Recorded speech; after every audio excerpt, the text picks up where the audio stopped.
విజయబాబు గారు సోషల్ మీడియాలో యాక్టివిస్టులపై అరెస్టులకు సంబంధించి మీరు ఒక పిల్ వేశారు. హైకోర్టు దానికి సంబంధించి మీకు జరిమానా కూడా విధించడం జరిగింది. అసలు ఏంటి, ఎందుకు వేశారు? హైకోర్టు అట్లా ఎందుకు చెప్పింది? ప్రాసెస్ ఏం జరిగింది అసలు? ఇక్కడ విషయం గమనించాల్సింది ఏంటంటే, బేసిక్గా నేను జర్నలిస్ట్ని, జ్యూరిస్ట్ని. తర్వాత నా జీవితం మొత్తం కూడా ఈ సమాజంలో నాకు అన్యాయం అనిపించింది. అంటే ఒకరికి అన్యాయం అనిపించింది, ఇంకొకరికి న్యాయం అనిపించవచ్చు. ఏది న్యాయం, ఏది అన్యాయం అనేటువంటిది అంతిమంగా తేల్చాల్సింది కోర్టు. అయితే అదే సమయంలో కోర్టు తీర్పు మనకి శిరోధార్యమే కానీ, ఇక్కడ గమనించాల్సింది ఏంటంటే, కోర్టులో మనం వేసిన వాటికి సంబంధించి కొన్ని టెక్నికాలిటీస్ ఉంటాయి. అవి ఏమిటి అన్నట్లయితే, మనం మన డ్రాఫ్టింగ్లో కానీ, మన ఆర్గ్యుమెంట్లో కానీ, ఎక్కడైనా సరే మనం అనుకున్నది ఆ డ్రాఫ్ట్లో ప్రాపర్గా కన్వే చేయలేకపోయినా, సో ఇలాంటి సందర్భాల్లో మనకి వ్యతిరేకమైనటువంటి తీర్పులు వస్తాయి. కాబట్టి మన గౌరవ న్యాయ వ్యవస్థ అంచెలంచెలుగా ఉండడానికి కారణం అదే అనమాట. సో అది ఇక్కడ గమనించాలి. అయితే దీనికి సంబంధించి ఇదేనా నా కోసం వేసింది కాదు. దీని మీద ఇవాళ విపరీతంగా సోషల్ మీడియాలో జరుగుతున్నట్టు ఇవి చూస్తే నాకు నవ్వొస్తా ఉంది. ఎందుకంటే కేసులు అనేటువంటివి మనం కేసులు వేస్తుంటాం, గెలుస్తుంటాం, ఓడిపోతుంటాం, తిరిగి మళ్ళీ వేరే వాళ్ళు దీనికి ఇది చేస్తుంటాం. ఇది ఒక ప్రక్రియ అడ్వకేట్స్కి కానీ, జ్యూరిస్టులకు కానీ, ఏదైనా కూడా. సో ఇది అదేదో ఇవాళ వీడికి చాలా కాలం తర్వాత వీడికి బాగా దెబ్బ భలే తగిలింది, భలే ఇదైంది అంటే మనుషుల యొక్క మనస్తత్వం అలా ఉంటుంది. అంటే మన భావజాలానికి వ్యతిరేకంగా ఉండేటువంటి వాళ్ళు, లేకపోతే వారి భావజాలానికి నేను వ్యతిరేకమైనప్పుడు సహజంగానే మానవ ప్రక్రియ ఏంటంటే అవతల వాడికి ఇదైనప్పుడు సహజమైనటువంటి ఆనందం అనేది జరుగుతుంది. సో ఇవాళ ఇక్కడ నేను ఫీల్ అయింది ఏంటి అన్నట్లయితే, అక్కడ బేసిక్గా అక్రమ అరెస్టుల మీద అనేటువంటిది నా పాయింట్. అంటే వాళ్ళు సోషల్ మీడియాలో అవాకులు చవాకులు పేలుతున్నటువంటి వాళ్ళని మీరు ప్రాపర్గా అరెస్ట్ చేసి మళ్ళీ న్యాయస్థానానికి అప్పచెప్తే న్యాయస్థానం వాళ్ళకి ఇది ఇస్తుంది. There is a procedure for everything. అలా కాకుండా ఇవాళ మీరు ఎన్ని మాటలు మాట్లాడినా, ఎన్ని నిందించినా, ఏం చేసినా మనం చాలా స్పష్టంగా చూస్తున్నాం. అది న్యాయస్థానం దృష్టికి ఇవాళ రేపు ఖచ్చితంగా వెళతాయి. జస్టిస్ అనేటువంటిది డిలే కావచ్చు కానీ డినై అవ్వదు ఎప్పుడు కూడా. ఏమవుతోంది, నేను ఫీల్ అయింది ఒక యువతి, చిన్నపిల్లల తల్లి. ఆ చిన్నపిల్లల తల్లిని కస్టోడియల్ టార్చర్ పెట్టి అమ్మాయి చూపించింది కూడా, చేతుల మీద, ఒంటి మీద వాతలు ఇవన్నీ కూడా చూసాం మనం. నా హృదయం కదిలిపోయింది అది. అలాంటివి కొన్ని తర్వాత ఒక వికలాంగుడు వ్యవహారం కూడా చూశాను నేను. వికలాంగుడి మీద కూడా అదే రకమైన దాడి చేస్తున్నప్పుడు మిగతా వాళ్ళు ఏంటంటే వేరే చేస్తుండొచ్చు, వాళ్ళని న్యాయస్థానం ఖచ్చితంగా శిక్షిస్తుంది. సో ఈ ప్రాసెస్లో ఏంటంటే ఈ అన్యాయాలకు వ్యతిరేకంగా somebody should rise hour voice అని చెప్పి అనుకున్నాం. అయితే మనం దాన్ని ప్రజెంటేషన్లో ప్రాపర్గా న్యాయస్థానం ముందు కన్వే చేయలేకపోయాం. కాబట్టి గౌరవ న్యాయస్థానం ఇచ్చినటువంటి తీర్పు ఏంటంటే, సోషల్ మీడియాలో తప్పుడు ఇది పెట్టిను అవాంఛనీయమైనటువంటివి పెడితే దాన్ని ఇదే చేస్తారా అని చెప్పి అన్నారు. ఖచ్చితంగా డెఫినెట్గా నాగరికులం ఎవరం కూడా, మనం సంస్కారవంతులం ఎవరం కూడా, ఈ సమాజం పట్ల కమిట్మెంట్ ఏమన్నా ఎవరం కూడా దాన్ని మనం బలపరచం. అయితే ఇక్కడ మా ప్రజెంటేషన్ ఖచ్చితంగా అది లోపం ఉంది. సమ్ టైమ్స్ అది జరుగుతూ ఉంటాయి అలాగా, అంతే తప్ప ఇందులో ఏదో బ్రహ్మాండం బద్దలైపోయింది లేకపోతే మీరు సీనియర్ జర్నలిస్ట్ అండ్ మీరు అన్నట్టుగానే మీరు జ్యుడిషియల్లో కూడా ఉన్నారు. చట్టానికి మనం ఎట్లా ప్రజెంట్ చేయాలి, మీరు అన్నట్టుగా పోనీ డ్రాఫ్ట్ అందించాలి, లేకపోతే ఆ విట్నెసెస్ ఏంటి, ఇవన్నీ కూడా మీకు తెలిసిన విషయాలే.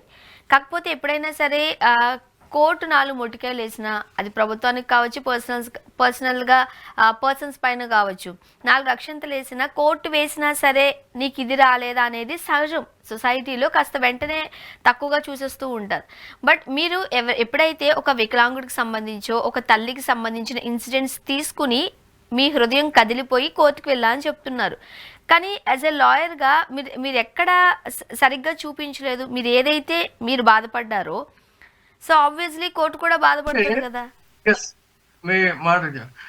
నేను అన్నది టెక్నికాలిటీస్ అన్నది. అందుకని టెక్నికాలిటీస్ అంటే ఏమైందంటే, మీకు సరిగ్గా నేను ఎందుకంటే ఇది నేనుగా ఆర్గ్యూ చేస్తే మరి వేరేగా ఉండేదేమో, నాకు అప్పుడు ఒంట్లో బాగుండలేదు.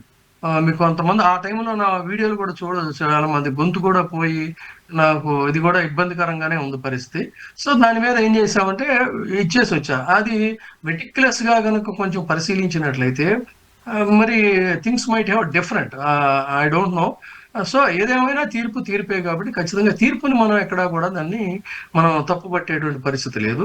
అయితే అదే క్రమంలో ఇది ఇక్కడ వీళ్ళు గమనించాల్సింది ఏంటంటే, విమర్శకులు వాళ్ళకు కూడా నా సబ్మిషను, నా నా నేను ఈ సమాజానికి, సమాజ సంక్షేమానికి, సమాజ శ్రేయస్సుకి కట్టుబడి ఉన్నటువంటి ఒక బాధ్యతాయుతమైనటువంటి జర్నలిస్ట్ని. కాబట్టి వాళ్ళందరూ ఆ సోషల్ మీడియాలో వాళ్ళందరూ చూస్తే నా తమ్ముళ్ళు లాంటి వాళ్ళు నా మీద వాళ్ళు నిందించినా కూడా నాకేం కోపం లేదు. ఎందుకంటే వాళ్ళకి తెలియదు. మీకు ఒక 2 ఇది చూపిస్తా. నేను విద్యార్థి నాయకుడిగా ఉన్నప్పటి నుంచి కూడా ఇది చూడండి. నేను విద్యార్థి నాయకుడిగా ఉన్నప్పుడు అక్కడ ఉన్నటువంటి గుడిసెల్లో దగ్గరికి వెళ్ళి వాళ్ళందరినీ కూడా మోటివేట్ చేసి వాళ్ళ న్యాయం కోసం ప్రారంభించినటువంటి పోరాటం, అక్కడి నుంచి నా ప్రస్థానాన్ని ప్రారంభిస్తే ఈ ప్రస్తుతం ఉన్నటువంటి ముఖ్యమంత్రి చంద్రబాబు నాయుడు గారి హయాంలో, అప్పుడు వారు ముఖ్యమంత్రిగా ఉన్నప్పుడు, ఇది చూపిస్తున్నా చూడండి. చంద్రబాబు నాయుడు గారు ముఖ్యమంత్రిగా ఉన్నప్పుడు జర్నలిస్టు యూనియన్ తరఫున, మళ్ళీ అది నేను అప్పుడు Indian express and Andhraprabha journalist యూనియన్కి నేను ప్లాంట్ యూనియన్ లీడర్ని. కానీ దాడి జరిగింది మాత్రం ఆ రోజున వార్త మంచి సర్క్యులేషన్ లో ఉండేది. వికారాబాద్ లో ఒక జర్నలిస్ట్ మీద దాడి చేసి దౌష్ట్యంగా ఒక ఎమ్మెల్యే మెడలో చెప్పుల దండ వేశాడు. చేస్తే ఇప్పుడున్న జర్నలిస్ట్ సంఘాలు ఇప్పుడున్నా కాదు, మాలో ఆ రోజుల్లో ఐక్యత ఉండేది. ఆ మొత్తం వికారాబాద్ని మీరు చూడొచ్చు. ఈ కింద చూసారు, ఇవాళ ఇంతమంది జర్నలిస్టులు ర్యాలీ అయ్యే పరిస్థితి ఏమైనా ఉందో ఒకసారి ఆలోచించండి. అంటే ఆ రోజుల్లో ఉన్నటువంటి సంఘీభావం కానీ, ఆ రోజుల్లో జర్నలిజం స్పిరిట్ కానీ అలాంటిది అనమాట. చేసి చంద్రబాబు నాయుడు గారిని కలిసి తక్షణం దీని మీద చర్యలు తీసుకోవాలని చెప్పని కోరాం. That is the spirit of journalism. అది నా కోసం చేసింది కాదు, మా ప్లాంట్ యూనియన్ కూడా కాదు అది. కానీ సాటి జర్నలిస్ట్ మీద మెడలో చెప్పుల దండ వేయటం అనేటువంటిది ఎంత హీనియస్ యాక్ట్ అనేటువంటి దాని మీద ఆ రోజున స్పందించాం. అలాంటి సంఘటనలు అనేకం ఉన్నాయి. అదేవిధంగా విద్యార్థులు, ఈ రోజున చదువుకుంటున్న విద్యార్థులు ఉన్నారు, వాళ్ళందరికీ ఫీజులు ఉచితంగా రావాలి అని చెప్పండి రాష్ట్ర స్థాయి ఉద్యమాలు చేసి ఇలా చెప్పుకుపోతే ఇదంతా ఇప్పుడు ఉన్న వాళ్ళకి వీడు మండే డబ్బా కొట్టుకుంటున్నాడు ఇవి కూడా నేను ఎప్పుడు చదవను కామెంట్స్. కానీ ఇవాళ ఏదో అనుకోకుండా చూడాల్సి వచ్చింది. వీడు మేధావి, వీడొక మూర్ఖుడు, వీడో పెద్ద మేధావి అనుకుంటాడు. నేను ఎప్పుడు కూడా నేను ఈ రోజుకి చదువుకుంటూనే ఉంటాను. నేను మేధావిని నేను ఎప్పుడూ చెప్పుకోను. కానీ మెట్టుగా స్వయం కృషితో నేను అంచెలంచెలుగా పైకొచ్చి ఆర్టీఐ కమిషనర్ అయ్యాను. ఇది ఎడిటర్ స్థాయి నుంచి ఆర్టీఐ కమిషనర్ అయితే ఈనాడు అనేటువంటిది ఏదైతే ఉందో, ఇవాళ మీరు ఆ పేపర్లో చూడండి. ఇప్పుడు జర్నలిజం అంటే ఏంటంటే, కోర్టు ఫలానా విజయబాబుకి వ్యతిరేకంగా తీర్పిచ్చింది, జరిమానా వేసింది, దానికి సంబంధించి రాయాలి. దొరికాడు వీడని నా మీద ఏంటంటే, నన్ను ఎప్పటి నుంచో చూస్తున్నారు, నా మీద అవినీతి ఆరోపణలు వాటికి ఛాన్స్ లేదు. సో ఈ రకంగా వ్యక్తిత్వ హననం చేయొచ్చు అని చెప్పని దాంట్లో ఏం రాసుకుంటూ వచ్చారు, వీడు వీరవిధేయుడు వైసీపీకి.